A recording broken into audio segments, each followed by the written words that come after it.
Inside the $53 million estate of the world's richest man. Explore the 56-room Fair Lane estate, the Dearborn, Michigan home of Clara and Henry Ford. Welcome to Inside Grand Mansions. Don't forget to subscribe.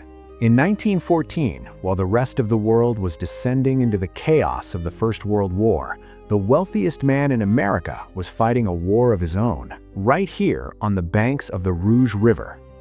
Most billionaires of the Gilded Age built palaces to show off. The Vanderbilts built Biltmore to impress royalty. The Rockefellers built Kykuit to assert dominance over the Hudson Valley. But Henry Ford did not want a palace, and he certainly did not care about impressing royalty. He wanted a fortress.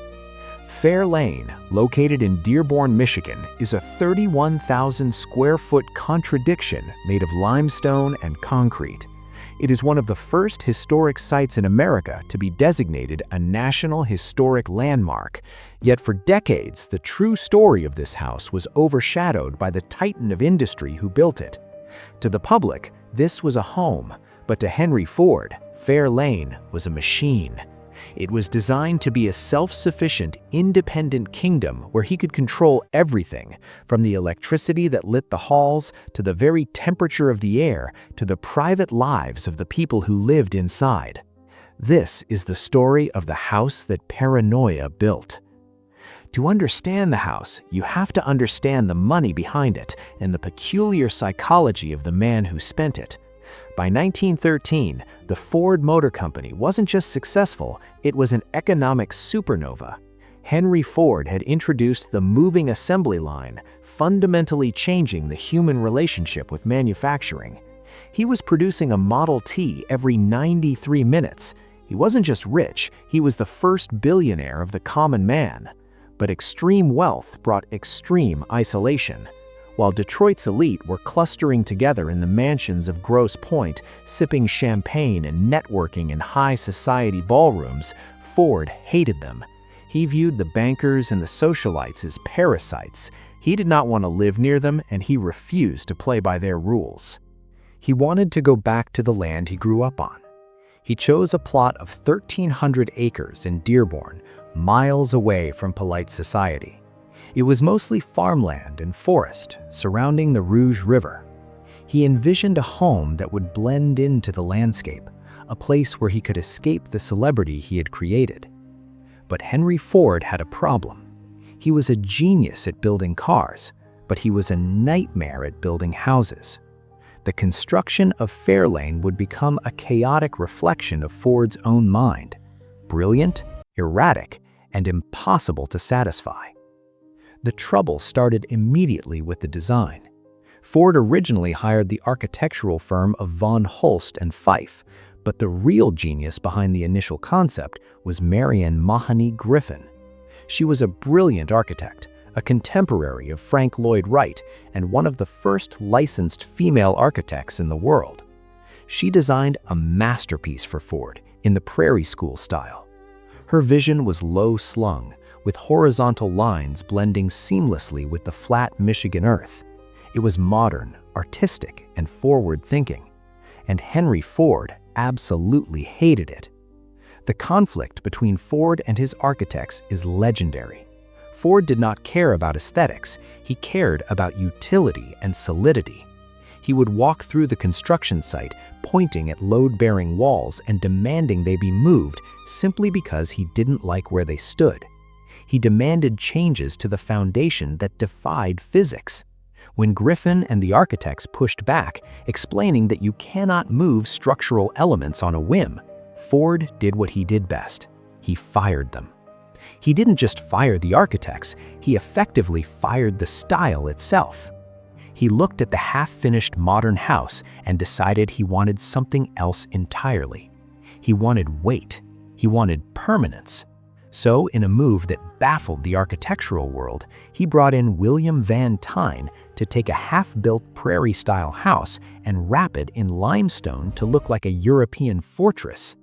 The result is one of the strangest architectural hybrids in America, a house with the bones of a modernist masterpiece trapped inside the skin of a medieval Scottish baronial castle. That struggle between the modern and the past, between function and beauty, would define the rest of Henry Ford's life.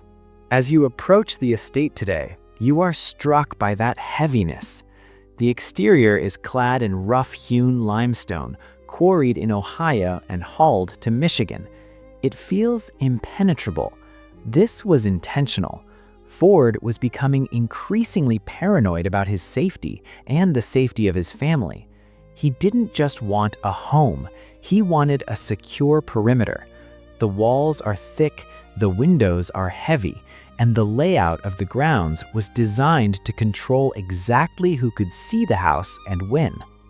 But the house itself was only one component of the estate. The true heart of Fairlane, and the structure that reveals the most about Henry Ford's soul, is not the living room or the library, it is the powerhouse. While other millionaires were building ballrooms and guest cottages, Ford spent millions building a massive, functional hydroelectric dam on the Rouge River. He was obsessed with the idea of self-reliance. He did not want to pay the electric company, he wanted to own the electricity. The construction of the dam was a monumental engineering feat for a private residence. It required bending the river to his will. The powerhouse was equipped with the finest turbines available, and the interior was finished not like a factory, but like a cathedral of industry with marble floors and brass fittings. It was here, in the deafening hum of the turbines, that Henry Ford felt most at home. This powerhouse provided everything for the estate: electricity, heat, pumped water, and even the power to make ice. It allowed Fairlane to be cut off from the rest of the world and survive entirely on its own. However, the dam caused problems that rippled out into the community, foreshadowing Ford's complicated relationship with the public. By manipulating the river's flow, he altered the water table for his neighbors. But Ford, convinced of his own righteousness, pressed on. In his mind, he was improving nature, making it more efficient. This was the same philosophy he applied to his factories and eventually to his workforce. The interior of the main house, once completed in 1915, was a reflection of this split personality. It cost nearly $2 million to build, a staggering sum at the time, equivalent to over $50 million today. Yet when you step inside, it does not feel like the gilded cages of the East Coast elite. There is very little gold leaf. There are no soaring, echoing ballrooms designed for hundreds of dancers. Instead, the rooms are intimate, dark, and heavy with wood. The entrance hall sets the tone. It is paneled in English oak, dark and brooding. The grand staircase is sturdy, built to last 1,000 years. But look closer and you see the innovations. Ford installed a central vacuum system, a rarity for the time. He had a complex telephone intercom system installed, so he could reach any servant in any room instantly. The house was wired for sound, a technology in its infancy. He was using his home as a laboratory for the technologies of the future, even as he decorated it to look like a castle from the past. One of the most telling rooms on the first floor is the library. This was Henry's sanctuary. It is a long, rectangular room filled with books, but not just the classics. Ford was a voracious reader of technical manuals, essays, and philosophy. It was in this room that he would sit by the fire, often alone, reading late into the night. But this room also houses a darker history. It was at this desk that Ford began to formulate and edit some of his most controversial writings. The isolation of Fairlane, which he craved, also created an echo chamber. Without the social checks and balances of a community, his ideas began to drift into dangerous territories, fed by his own paranoia and unchecked power. Connecting the main house to the powerhouse is a tunnel system. This is a feature you see in many great estates, usually for servants to move unseen. But at Fairlane, the tunnels were also about security and utility. Ford loved the idea that the veins of the house, the steam pipes, the electric cables were accessible and visible to him. He wanted to see how the machine worked. He would often take guests not to the garden first, but into the tunnels and the basement to show off the boilers. To him, the beauty of the house wasn't in the drapes or the paintings, it was in the boiler pressure gauges. The layout of the estate was also heavily influenced by Ford's close friend and famous naturalist John Burroughs and the landscape architect Jens Jensen. Jensen is a legend in his own right, the father of the prairie style of landscape architecture. He believed in using native plants and following the natural lines of the land. This clashed, interestingly, with Ford's desire for control, but they found a middle ground. Jensen designed the Meadow, a vast, open, grassy area that looks completely natural but was actually painstakingly engineered. Jensen created what is known as the delayed view. As you drive up the long, winding driveway of Fair Lane, you do not see the house for a long time. The road curves through the trees, giving you glimpses of the river, glimpses of the meadow, but keeping the destination hidden. Then, at the very last moment, the trees break and the massive stone fortress is revealed right in front of you. This was psychological architecture. It was designed to make the visitor feel small and to make the revelation of the house feel like an event. It was a power move etched into the landscape. By 1916, the Fords, Henry, his wife Clara, and their son Edsel had fully moved in. For Clara, Fair Lane was a dream come true. She was a gardener, a lover of roses, and she finally had the canvas she had always wanted. She poured her soul into the gardens, creating one of the most spectacular rose gardens in America. For Henry, it was a base of operations, but for Edsel, the sensitive and artistic heir to the throne, Fair Lane would become a gilded cage. The heavy stone walls that kept the public out also kept Edsel in, under the constant critical gaze of his father. The dynamic within the house was stiff and formal. Despite being one of the richest families in the world, the Fords lived relatively quietly. They did not throw Gatsby-style parties. Dinner was served at a specific time. Alcohol was largely frowned upon. The house was quiet. The silence was only broken by the chiming of the clocks. Henry loved clocks and repaired them as a hobby, and the distant hum of the powerhouse. It was a serious house for a serious man. As we move deeper into the structure in the next part, we will explore the private wing of the house, the unbelievable swimming pool room that was heated by steam tunnels, and the tragic rustic room, where Henry tried to relate to a son he didn't understand. We will see how Fair Lane wasn't just a place to sleep, it was the command center for a global empire and the stage for a family tragedy that would play out over the next 3 decades. The stone walls were built to last forever, but the family inside was beginning to fracture. Part 2. The Machine for Living. Once you cross the threshold of the heavy oak doors and step deeper into Fair Lane, the house begins to reveal itself not as a static monument, but as a living, breathing organism. While the entrance hall was designed to impress with its weight and tradition, the private wings of the house were designed for a very specific kind of life, Henry Ford's life. The first stop that truly showcases the billionaire's obsession with health and mechanics is the indoor swimming pool room. In 1915, an indoor residential pool was an unimaginable luxury, something reserved for royalty. But for Ford, it wasn't just about leisure, it was about maintenance. The pool room is a marvel of early 20th century engineering. The water was heated, of course, but the room itself featured heated marble benches. These benches were warmed by steam pipes running directly from the powerhouse through the tunnel system we explored earlier. Ford could sit on the marble after a swim, and the stone itself would be warm to the touch. The pool was lined with iridescent tiles that shimmered under the skylights, creating a serene, almost clinical atmosphere. This was where Henry Ford exercised, obsessively maintaining his physique well into his older years. He was known for challenging younger men to foot races and jumping over tables to prove his vitality, and this pool was the engine of that fitness. Just off the main recreational areas lies one of the most baffling rooms in the entire mansion, the rustic room. If the rest of the house was a confused mix of prairie style and Scottish castle, the rustic room was a complete departure from reality. It was designed to look exactly like a rough-hewn log cabin or a hunting lodge, but it is located inside the stone walls of a mansion. The walls are lined with raw timber. The fireplace is made of rough fieldstone, and the furniture looks like it was carved by hand in the woods. This room is a psychological map of Henry Ford's nostalgia. He was the man who destroyed the rural 19th century way of life with his cars and factories, yet he spent his vast fortune trying to recreate that lost world inside his own home. He would sit in this fake cabin surrounded by millions of dollars of limestone, pretending to be a simple country boy. Moving through the corridors, you begin to notice the invisible infrastructure that kept Fairlane running.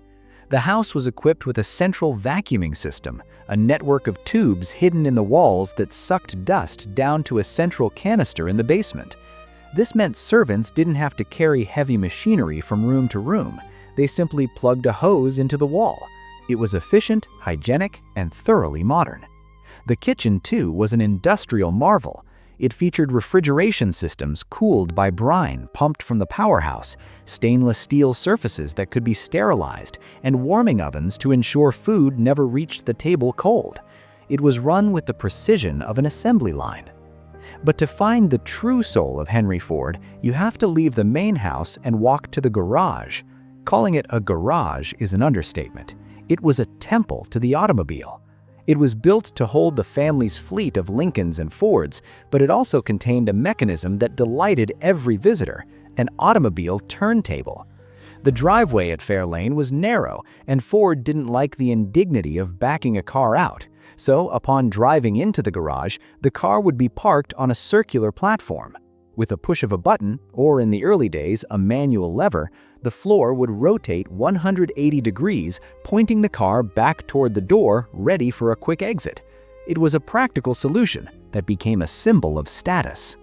Above the garage was Henry's true sanctuary, his private laboratory. While Clara controlled the gardens and the staff controlled the kitchen, the lab was Henry's domain. It was here, far away from the boardrooms of Detroit and the prying eyes of the press, that Ford felt most himself. The lab was a massive open space filled with beakers, engine parts, bushels of crops, and tools. This was not a hobby room, it was a research and development facility. It was here that Ford began his obsessive experiments with soybeans. He was convinced that agriculture and industry could be merged, believing he could build car parts out of soy-based plastics. In this laboratory, the smell was a mixture of oil, dirt, and chemicals. Ford would spend hours here, often late into the night. He would invite his favorite engineers to join him, bypassing the bureaucracy of the Ford Motor Company to work on projects in secret. They tinkered with new engine designs, experimented with alternative fuels, and tested materials. This room reveals the central conflict of Ford's life. He was a billionaire who hated the trappings of wealth. He didn't want to sit in the library reading poetry. He wanted to be in the lab, getting his hands greasy, taking things apart to see how they worked. Fairlane allowed him to be the mechanic he was at heart, protected by the walls of the estate. The estate also featured a bowling alley, a common feature in the homes of the wealthy, but Ford's version was characteristically austere. It wasn't a place for drinking and raucous parties, it was for exercise. He expected his family to use it to stay fit. The wood of the lanes was impeccably maintained, and like everything else in the house, it was kept in perfect working order. If a pin setter malfunctioned, Ford would likely want to fix it himself. However, the house was not just designed for Henry, it was designed to hide the people who served him. The servant quarters were extensive, occupying their own wing. The architecture employed a series of blind doors cut into the wood paneling of the main hallways that were invisible when closed. This allowed maids and butlers to step into a room, deliver a service, and vanish without disrupting the visual flow of the space. Ford demanded absolute efficiency from his staff, much like he did from his factory workers. He paid them well, better than most other domestic staff in the country, but in exchange, he demanded total adherence to his rules. There was no drinking, no smoking, and their private lives were subject to his scrutiny. This scrutiny extended to his own son, Edsel. Edsel's rooms at Fairlane tell a heartbreaking story of a young man trying to find his own identity in the shadow of a tyrant. Edsel loved art, music, and modern design. He tried to introduce softer, more aesthetic touches to his private spaces, but the heavy stone of Fair Lane always dominated. The house felt suffocating to Edsel. While Henry retreated to his lab or the rustic room to indulge his fantasies, Edsel was trapped in the formal spaces, forced to play the role of the dutiful heir. The tension between the father and son was palpable in the architecture itself, Henry's heavy, fortress-like walls pressing in on Edsel's desire for light and beauty. As the 1920s roared on, Fair Lane became more than a home. It became a fortress against a changing world. The security protocols were tightened. The gatehouse at the entrance was manned 24 hours a day. Ford began to receive death threats as his public persona became more controversial. The isolation of the estate, once a preference, became a necessity. The tunnels, the powerhouse, the self-sufficiency, it all began to feel less like innovation and more like preparation for a siege. The delayed view driveway that was meant to be artistic now served a tactical purpose, preventing anyone from seeing the house until they were already deep inside the grounds. By the end of the 1920s, the house had settled into its rhythm. The staff knew the routine. The master would rise early, inspect the grounds, check the powerhouse, and perhaps spend time in the lab. But outside the limestone walls, the world was turning against Henry Ford. His anti-Semitic writings in the Dearborn Independent, his brutal treatment of labor organizers, and his refusal to update the Model T were chipping away at his reputation. The fortress he built to keep the world out was starting to feel like a prison. And inside that prison, the relationship between Henry and Edsel was about to reach its breaking point, a tragedy that would haunt the halls of Fair Lane forever. By the 1930s, the atmosphere inside Fair Lane had shifted. The golden light of the early years, filled with the optimism of the Model T and the hum of the powerhouse, had dimmed. The Great Depression was ravaging the country, and the public adoration that Henry Ford once enjoyed had turned into resentment. The estate, once a sanctuary for a brilliant inventor, began to resemble a bunker for a paranoid tycoon. The heavy limestone walls, originally designed for privacy, now seemed to be holding back a siege. It was during these years that the darker aspects of Henry Ford's personality, which had always been present, began to consume him, and the house became the stage for a domestic Cold War. The paranoia that gripped Ford was not entirely unfounded, but it was exacerbated by the company he kept. The most significant figure in this dark chapter was not a family member, but a man named Harry Bennett. Bennett was Ford's head of security, a former boxer with ties to the underworld and a penchant for violence. He became Ford's enforcer and his closest confidant, largely displacing Edsel in his father's orbit. While Bennett did not live at Fair Lane, his shadow was everywhere. The security protocols at the estate were tightened to an obsessive degree. The gatehouse became a checkpoint. Ford began carrying a gun. The intricate telephone system, once a tool for efficiency, became a tool for surveillance. The estate felt less like a home and more like a command post for a war against labor unions, competitors, and the changing world. It is impossible to tell the story of Fair Lane without addressing the poison that flowed from its library. In that beautiful room, surrounded by shelves of walnut and the warmth of the fireplace, Henry Ford championed some of the most hateful rhetoric of the 20th century. He purchased a local newspaper, the Dearborn Independent, and used it to publish a series of anti-Semitic articles that were distributed globally. These writings, which blamed Jewish people for everything from war to economic collapse, were not just a side project, they were a central obsession. It is a chilling juxtaposition. The man who built this magnificent estate, who loved birdwatching in his gardens and old-time fiddling in his music room, was simultaneously using his immense resources to spread hatred. The library at Fair Lane stands as a monument to the complexity of human nature, how genius and ignorance can coexist in the same mind, in the same room. This need for control extended far beyond the walls of the estate and into the homes of his workers. Ford established the Sociological Department, a team of inspectors who would visit the homes of his employees to ensure they were living up to Ford's moral standards. They checked for cleanliness, sobriety, and marital fidelity. If a worker failed these inspections, they could lose their job.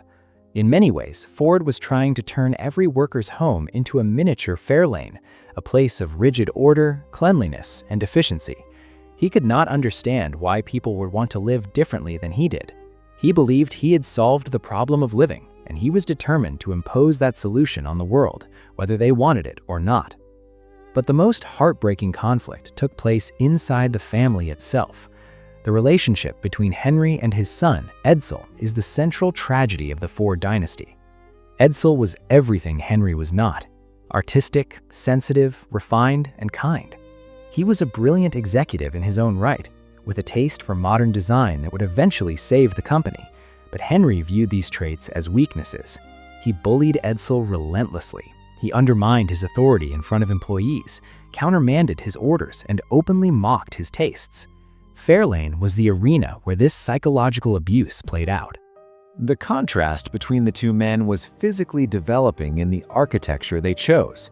While Henry stayed in his dark fortress like Fairlane, Edsel built his own estate, Gawkler Point, in Grosse Pointe Shores. Edsel's home was a masterpiece of Cotswold style, lighter, filled with art, and welcoming to the very society people Henry despised. Henry hated Edsel's house. He saw it as a rejection of his values. When Henry visited Gawkler Point, he would often criticize the furniture or the layout, unable to let his son have a victory even in his own home. Back at Fairlane, Henry tried to toughen up Edsel. The rustic room we explored earlier was part of this. Henry wanted Edsel to be a rough-and-tumble outdoorsman, but Edsel was a man of the salon and the design studio. The harder Henry pushed, the more the distance between them grew. The tension at Fairlane was palpable during family dinners. The silence of the house, usually broken only by the clocks, was now heavy with unsaid words. Clara Ford, Henry's wife, was caught in the middle. She adored her son and she loved her husband, but she was often unable or unwilling to stop Henry's cruelty. She created the Rose Garden as her escape, a labyrinth of beauty where she could disappear for hours. It was one of the few places on the estate where the industrial discipline of Henry Ford did not reach. But even the gardens could not hide the rotting core of the family dynamic. As the years wore on, the stress began to physically destroy Edsel. He developed stomach ulcers, a condition exacerbated by the constant anxiety of dealing with his father and Harry Bennett. Henry, who distrusted doctors and believed that diet and exercise could cure anything, accused Edsel of hypochondria. He told him to stop complaining and get back to work. He believed the ulcers were a sign of weakness, a character flaw, rather than a medical condition. In the hallways of Fairlane, where Henry bounded upstairs to prove his fitness, Edsel was withering away. The healthiest house in America, with its filtered air and pure water, could not save the heir from the toxicity of his father. The breaking point came in 1943. Edsel Ford died of stomach cancer and undulant fever at the age of 49. He had been worked to death and stressed to the breaking point by the man who claimed to love him most. When the news reached Fairlane, the fortress finally cracked. Henry was devastated. The grief was instant and shattering. For all his bullying, he had expected Edsel to outlive him, to take over the empire, to eventually become the tough leader Henry wanted. He never imagined that his own pressure would help put his son in an early grave. The atmosphere at Fairlane after Edsel's death was ghostly. The house, which had been a bustle of activity and innovation, fell silent. Henry was 80 years old. He had suffered a series of strokes. The titan of industry was beginning to fade. He would wander the halls of the limestone mansion at night, confused and weeping. He would sometimes speak to Edsel as if he were still there. The powerhouse kept humming, the servants kept the house spotless, but the spirit of the place had been broken. The controversies that had swirled around Ford, the strikes, the anti-Semitism, the violence, seemed to recede into the background, replaced by the sheer weight of the loss. The man of the century was now just a lonely old man in a big stone house surrounded by the remnants of his control. Realizing too late that control is not the same thing as love. The estate had been built to be a self-sufficient world, a place where Henry Ford needed no one. In the end, he got exactly what he wanted. He was alone in his fortress. But the story of Fairlane does not end with Henry's decline. There was one final act to play out, a battle for the soul of the company and the estate itself.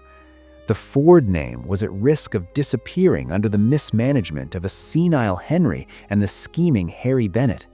It would take the women of Fairlane, Clara Ford and Edsall's widow, Eleanor, to finally stand up to the old man and save the legacy. In the final part of our story, we will see the end of the era, the death of the creator, and the incredible resurrection of the house today. We will see how Fairlane went from a dark fortress of sorrow back to a beacon of history, currently undergoing one of the largest historic restorations in the country. Part 4. The Ghost in the Machine. The death of Edsall Ford in 1943 did not just break Henry's heart, it broke the chain of command. With the heir apparent gone, the Ford Motor Company began to circle the drain.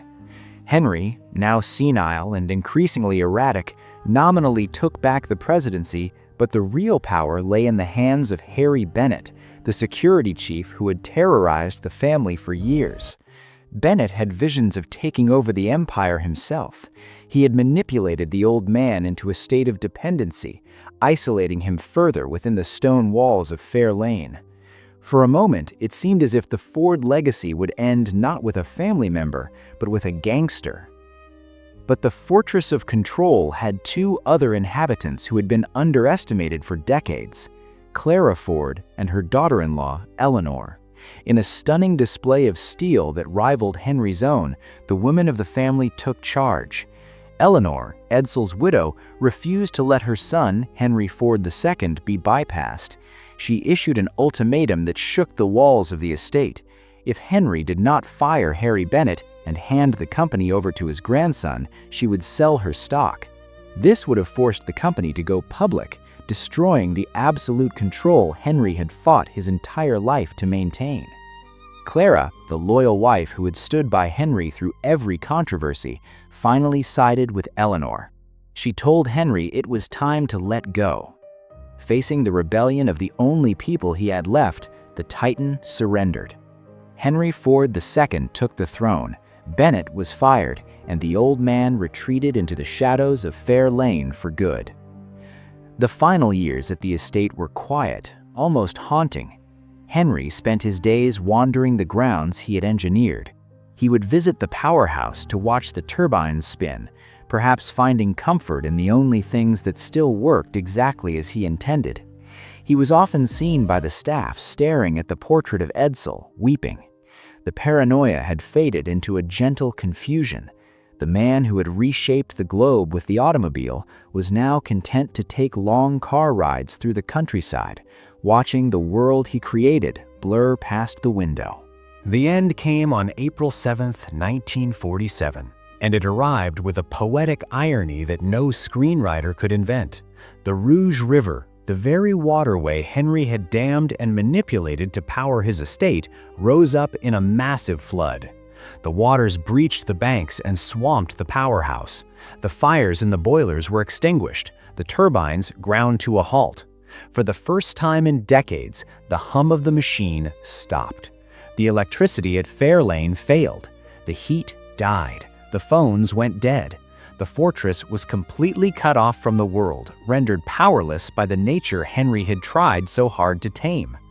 That night, in a cold, dark room, lit only by the flickering light of oil lamps and candles, Henry Ford died of a cerebral hemorrhage. He was 83 years old.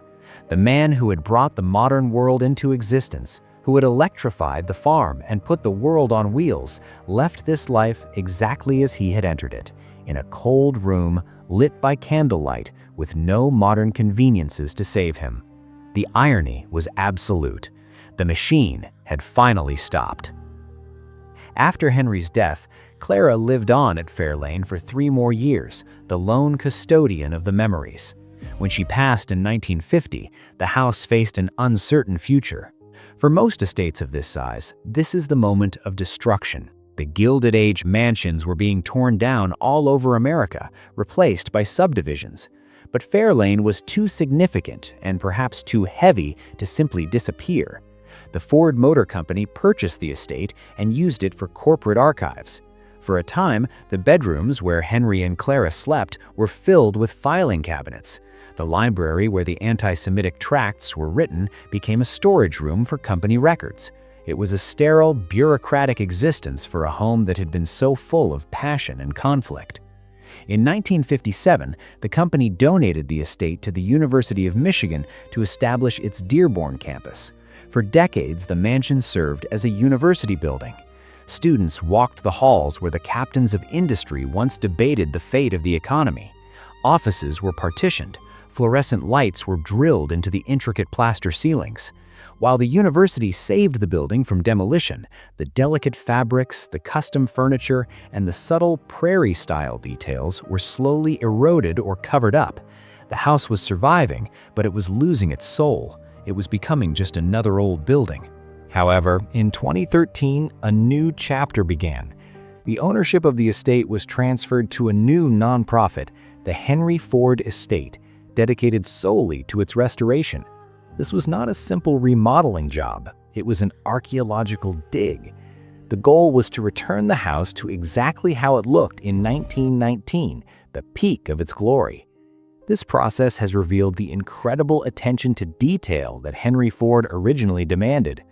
Restorers have spent years peeling back layers of paint to find the original colors. They have tracked down the original furniture, much of which had been scattered to museums and private collections. They are repairing the intricate stonework of the exterior, which had suffered from a century of Michigan winters. But the most impressive work is happening underground. The powerhouse, the heart of the estate, is being brought back online. The goal is not just to fix the dam, but to make it functional again, to have the river once again powering the lights of Fairlane. It is a restoration of the system, not just the aesthetics. As you walk through the estate today, even in its state of restoration, you can feel the presence of the man. You feel it in the heavy doors that swing with the precision of a bank vault. You feel it in the rustic room with its desperate attempt to capture a simpler time.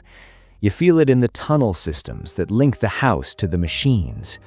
Fairlane is not the prettiest mansion in America. It is not the most opulent, but it is arguably the most honest. It is a house that refuses to lie about its owner. It displays his genius in the engineering of the powerhouse and his darkness in the library. It shows his love for his wife in the rose garden and his cruelty to his son in the architectural dominance of the main hall. Most mansions are built to project an image of who the owner wants to be: sophisticated, royal, cultured. Fairlane was built to be exactly what Henry Ford was: tough, innovative, controlling, paranoid, and utterly self-reliant. Henry Ford built a fortress to keep the world out, to create a controlled environment where he could be the absolute master. But in the end, the river flooded, the lights went out, and the walls couldn't protect him from the mortality that comes for us all. Fairlane stands today not as a monument to a billionaire's wealth, but as a monument to a billionaire's mind, a complex, shadowed, and fascinating place that shaped the 20th century. The engines have stopped, but if you listen closely in the quiet of the library, you can still hear the echo of the ambition that built America.